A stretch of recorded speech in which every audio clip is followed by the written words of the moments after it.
இன்னைக்கு நம்ம சேனலில் ஒரு அட்டகாசமான சைட் டிஷ் பார்க்க போகிறோங்க. காலையில் டிஃபனுக்கு இட்லி, தோசை, பூரி இல்லை சப்பாத்தின்னு எது செஞ்சாலும் அதுக்கு தொட்டுக்க இந்த ஒரு குருமா இருந்தால் போதும். தட்டில் இருக்கிறது எல்லாமே காலியாயிடும்.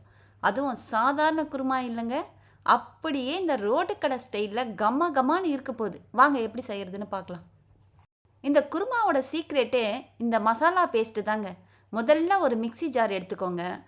அதில் ஒரு தக்காளி, துருவன தேங்காய் கொஞ்சம், காரத்துக்கு 2 பச்சை மிளகாய், ஒரு சின்ன துண்டு இஞ்சி, அப்புறம் ஒரு 4 பல்லு பூண்டு, இது எல்லாத்தையும் சேர்த்து தண்ணி கொஞ்சமாக விட்டு நல்லா மைய பேஸ்ட் மாதிரி அரைச்சி எடுத்துக்கோங்க. இதுதான் நம்ம குருமாவுக்கு ஒரு திக்கான பதத்தை கொடுக்கும். கடாயில் தேவையான அளவு எண்ணெய் ஊற்றிக்கோங்க. எண்ணெய் காஞ்சதுக்கப்புறம் வாசனைக்காக கொஞ்சம் சோம்பு, 2 லவங்கம் போடுங்க. அது நல்லா பொரிஞ்சதும் நம்ம பொடுசு பொடுசாக நறுக்கி வச்சுருக்கிற 2 வெங்காயம், 2 தக்காளியை உள்ளே சேர்த்து நல்லா வதக்குங்க.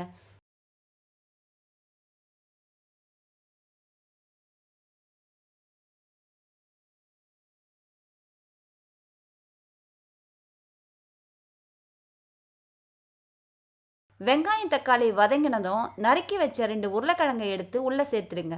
உங்கள்கிட்ட கேரட்டு பீன்ஸ் இருந்தால் கூட இதில் சேர்க்கலாம், இன்னும் ருசியாக இருக்கும். காய் லேசாக வதங்கினதும் தேவையான அளவு உப்பு, 1/4 ஸ்பூன் மஞ்சத்தூள், அப்புறம் உங்கள் காரத்துக்கு ஏற்ற மாதிரி மிளகாத்தூள் சேர்த்துக்கோங்க. எண்ணெயிலேயே அந்த மசாலாவோட பச்சை வாசனை போகிற அளவுக்கு ஒரு வதக்கிடுங்க. அந்த தேங்காய் தக்காளி பேஸ்ட்டை இதில் கலக்கிடுங்க. தேவையான அளவுக்கு தண்ணி ஊற்றி நல்லா கலக்கி விடுங்க.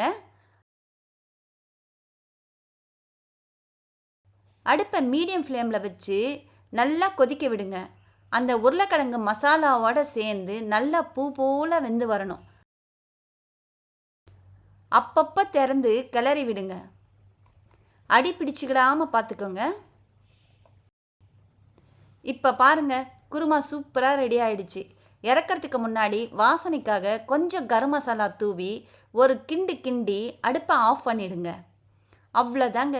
சுட சுட இட்லி தோசைக்கு இந்த குருமாவை ஊற்றி சாப்பிட்டு பாருங்கள், வேறு லெவல் டேஸ்ட்டு. செஞ்சு பார்த்துட்டு மறக்காமல் கமெண்ட் பண்ணுங்கள். இந்த ரெசிபி உங்களுக்கு பிடிச்சிருந்தா லைக் பண்ணுங்கள், ஷேர் பண்ணுங்கள், சப்ஸ்கிரைப் பண்ணுங்கள். இந்த ரெசிபியை உங்கள் வீட்லேயும் நீங்கள் ட்ரை பண்ணி பாருங்கள்.